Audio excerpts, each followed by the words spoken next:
Everybody, I hope you are doing well. Today we'll speak about how to fix or how to solve the problem of the Focus app. You click on settings. Here in this page we click on apps, default apps, app settings. Here you will search about the application of Focus and you will click here. Then you will click on first stop and you will click OK. Then you will enter to the window of storage. Here you will click on clear cache.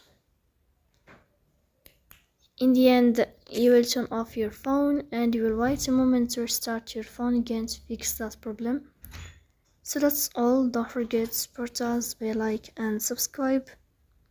See you next time and thank you for your watching and your attention.